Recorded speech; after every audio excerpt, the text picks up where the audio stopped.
Hi class, good afternoon. We're at week 4, which is very exciting because that means you're halfway done. I hope you've enjoyed this course and have gotten something out of these small lectures, and I hope they've been useful to you. Hopefully you're doing okay with forming your own group to demonstrate group. That's due at the end of this week. And don't forget we have another assignment due week 5, and then of course your capstones. I hope you've already found a group. If you have not found a group, that's a problem. So we need to make sure that you're hooked up with a group for the capstone.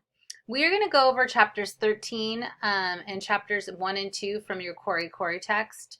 I am not going to touch on chapter 3 because we're touching on it next week and I don't want to be a broken record. So we will get to that next week. Chapter 13, these are some of the points that were made. The monopolist, the silent client, the boring client, the help rejecting complainer, the psychotic or bipolar client, and a difficult client. There's going to be a lot of dynamics in group, and you may have already experienced this from maybe some of your current jobs. I've talked to some of you about like some group situations that you're currently in. Being in part of a group yourself, you may have experienced this being a member. Maybe some of you experience this with just even trying to record a video and you're like, wow, my family's very difficult. So you can empathize with some of these things. This is what makes group difficult as you're dealing with people, and people are problematic in general. So you will probably gain some insight and be like, oh, I totally understand this and how this can be difficult. So the monopolist, someone who just takes over the group. I know one of my biggest paranoias, or like I'm paranoid about personally, is I never want to be the person that dominates a group, whether that be a Bible study group, a community group, any sort of like even friend conversation where there's more than one person. I don't want to be the person that's overbearing and feeling like they're sucking in all the attention. And that is something that happens in group. You'll have the oversharer, the person that talks all the time, and just maybe makes people feel like they can't talk or there's not room to talk because they're always talking. Those are people that you'll definitely find in the group. You have the polar opposite of that, which is the silent client who doesn't contribute and doesn't say anything and maybe just sits there quietly. And you might think, well, what's the problem with that? And the problem with that is that can be really intimidating to people. Potentially someone just sitting there and being quiet, like, well, they're not sharing their stuff and that's not fair, and I'm putting all this out here yet they're not putting any of themselves out here, so it makes me not want to be vulnerable, things of that nature. So trying to encourage group members to find the balance of like sharing but not being too much, but like also not being the person that's not sharing at all. The silent person isn't going to get much out of group if they're not participating. The oversharer probably feels like they're getting a lot out of a group, but people in the group may not really like them. So it's trying to figure out how to confront that obviously in a respectful way and address that in the group. I even see this sometimes in class. So you have oversharers, people who share way too much or way too often. And I look at people's facial expressions on the big screen and I'm like, oh, I can sense there's some annoyance or frustration. Even though nothing's being voiced, I can read body language and things of that nature. And so even as a professor, I have to try to like gauge that and monitor that and just be conscientious because I don't want something to be said that's inappropriate or rude. But it's something that I'm aware of, and that's something that you will be made aware of too. The boring client, the help rejecting complainer. The boring client can be a person that is very dependent and does not have opinion, like, I don't know, whatever you say, just kind of goes along with whatever's happening or whatever's being said and doesn't really stand up for themselves, doesn't really share what they think or feel. It's kind of like what everybody thinks and feels. And so that can be challenged and be a really helpful tool for them, not only for themselves personally in the group, but also for how they interact with people in their lives. So again, the therapist tries to let something out that's been there the whole time through potentially a Socratic questioning. They can bring stuff up to try to get the person to really be like, but what do you think? I know this is what Bill thinks, but what does Bobby think? Things of that nature. The help rejecting complainer asks for help, but then rejects the help given. We all know people like this in our life. You will also experience this on an individual client level. Like, you give all the potential solutions and like none of them will work. And you're like, okay, well, glad you tried everything, you know. It can be kind of frustrating, and that can be kind of frustrating too in a group setting. Um, so maybe trying to be like, you know, like you can have some irony in there, like not being as positive, kind of like, right, that must be really hard to not have anything that works, you know, things of that nature. We talk about that sometimes in family therapy, where we'll, you know, prescribe the symptom, or we'll potentially have some sort of situation where it's like opposite than what they think, and then they try, then that really kind of stirs up some questioning in themselves, like, wait, why are they saying it that way? um you know, it can be really helpful, and just allow them to see like where they're coming from. Some people are just like, they talk a big game, but then the follow through, right, is like really like, well, but I don't really want to, you know, this really bothers me, but like then I don't want to do anything to really change it, you know. And so it's trying to address those things to try to help evoke change and help the person grow. You know, there could be clients that are struggling with psychotic disorders. They could be bipolar. Now, there's nothing wrong. I don't want to say like there's nothing wrong with being psychotic. I mean, obviously, it could be very problematic for a person. When you're screening for a group, obviously, you're looking for people who are able to maintain some level of stability in the group. Like, not that anyone's perfect, not that anyone's 100% stable, but that they're the right fit for whatever the group is. Now, sometimes in that process, somebody maybe they got off their medication, or maybe there's a new diagnosis, or something happens where all of a sudden maybe some things are popping up, and that's something that needs to be addressed, because if it's not a good fit for that kind of group, or the person's like out of control, that will be problematic for the group as a whole. So making sure you're aware of those things and ready to, as a group leader, ready to jump on them if necessary. And you know, some disorders, if not under medical care, they are problematic, and it'll be really difficult to have them in a group. Now, if you know that going into the group, then that's a whole other thing. Then you have to be ready to work on it. But if it like surprises you or catches you off guard, that's when you have to be ready to address some of those things, because it can really cause a great detriment to the group as a whole.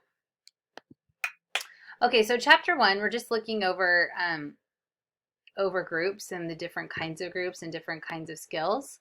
So task groups are common in organizations to plan things. Like right now we're hearing a lot about COVID task forces that are being used to help determine how we're going to react to COVID and all these kinds of things. Psychoeducational groups, they develop on a specific skill or behavior. Let's learn how to deal with anger management. Let's learn parenting, things of that nature.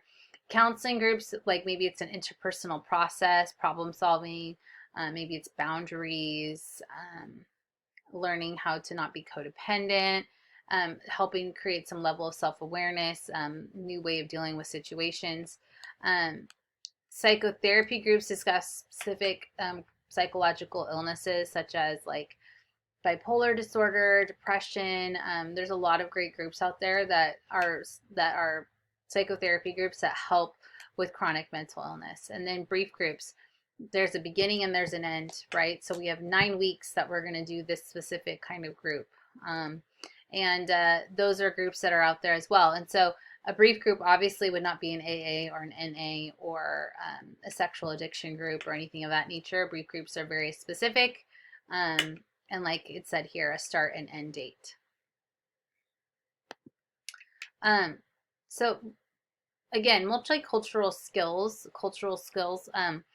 we as clinicians are going to come across a lot of different kinds of people, and we have to be ready to know how to be respectful and caring and empathetic to all different kinds of cultural backgrounds, value differences, things of that nature.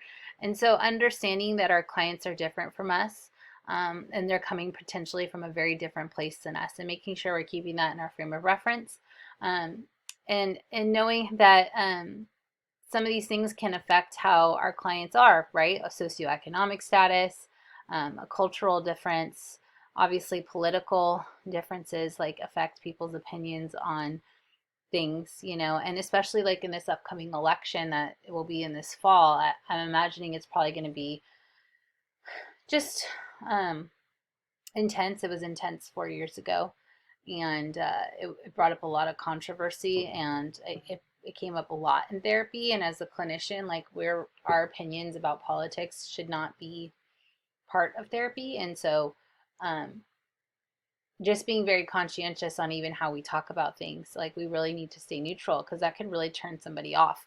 Not that we're just about appeasing people, but at the same time, like what we value isn't necessarily um, important to the group. Um, and so just being mindful of those things. Um, and again, family of origin, cultural things, like sometimes group members will talk about how they have to discuss things with family, or they have to um, talk through things with a relative, or like maybe they have multiple generations in a home, and so they just can't make simple decisions like maybe somebody else who wasn't in that circumstance could, or if they lived alone.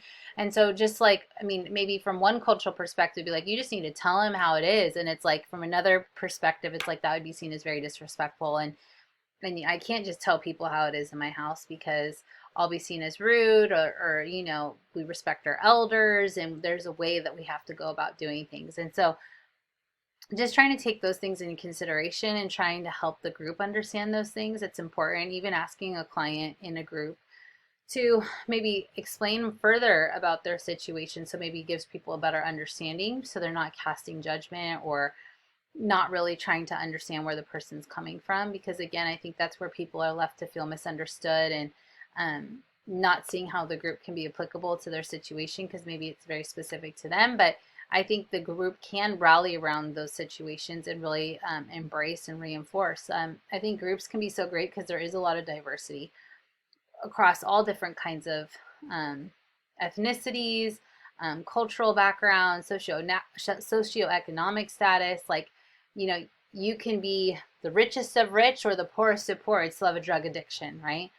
You could come from one part of the world and you could come from another part of the world and still struggle with depression, right? And so it may look different in how your culture handles it. It may be more acceptable, it may not be acceptable, but like in a sense, depression is depression, right? And so that's what brings us all together for the group. And if the group can rally behind what the point of the issues are, or that we're all dealing with the issues like grief, let's say, for example, I think we can be more understanding about all the stuff that's in the in between, right?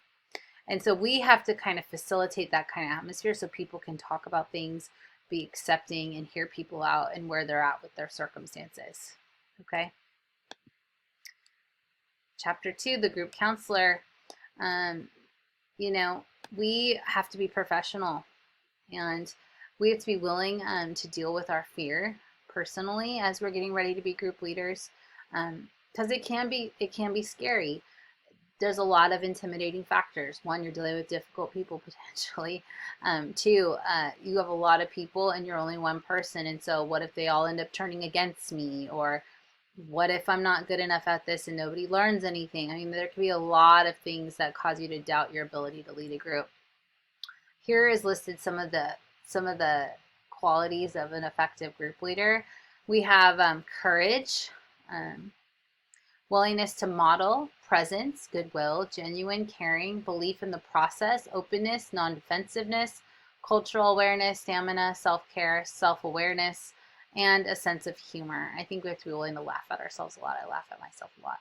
I think like with the word courage, that really stood out to me because I think it does take a lot of courage to put yourself out there. And I think group members as a whole, sometimes it takes a lot to get them to show up to a group. But I think as a leader, it takes a lot to be willing to lead that group and be willing to receive positive feedback, negative feedback, challenge, right? Like I think we challenge a lot in group, and of course in a professional and respectful way. But being willing to step out of our comfort zone and do those things sometimes seems really intimidating. But I think there's a lot of growth and professionally that can happen in that, and confidence, and a lot of learning that can happen in our willingness to be open and try something new. And so I think it does take a lot of courage, but I think that courage in the long run will be so beneficial, once you get there. But again, it's just not being afraid of standing up for the group, and just really taking people alongside you on a journey. and being a bit of their tour guide, but also allowing them to show you some things that they've learned along the way, you know. Um, and so it's a really awesome experience, but you have to be willing to give it a try. And then, of course, co-leadership. I think that's important. I think it's nice to have a partner in a group just because you can have a lot of good group members. It's another set of eyes. It's more insight. I think it's just making sure you have the right co-leader, making sure you're on the same page, that you guys are resolving conflicts, that you're not creating it as a competition between who's better, who's worse, that you're really on it as the same team, that you're working together for the greater good to support, you know, whatever the topic may be, and to support your group members.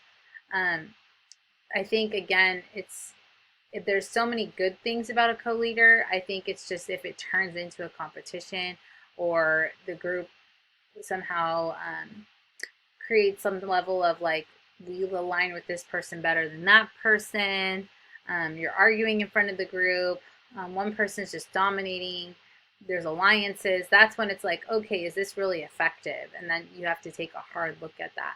But I would say most of the time, there's a lot more positives than there are negatives. Now, not always are you going to be able to pick your co-leader. But if you have the opportunity to find someone that you work really well together with, find someone who you've done things with in the past. I have a colleague, and I think we're kind of similar. I respect her work. I think she respects my work. And we were really talking about doing an infertility group together, just because we see a lot of need in our private practice, with different clients that come in and things of that nature. And I would totally feel comfortable co-leading with her because, one, I respect her as a clinician, but two, like, I think we'd be respectful of each other. We think similarly. I think we would have no problem confronting and things of that nature. Not only our clients, but also each other. And I think we would still come out of it friends, you know? And so those are things to consider when you're working with somebody else. Now, we can think someone will work together great, and then we're in a situation and we're working together and it's like, okay, this doesn't go so well. Like, one of my best friends, we were going to share an office space, and and I had set up my office space a certain way, and I was very proud of it and whatever. And she saw a lot of kids, so she decided to use the back of my office door as like a billboard. And she used like that teacher paper that goes around like edges of things around the edge of my door, and she had like big bubble letters, and I had my office kind of shabby chic, you know.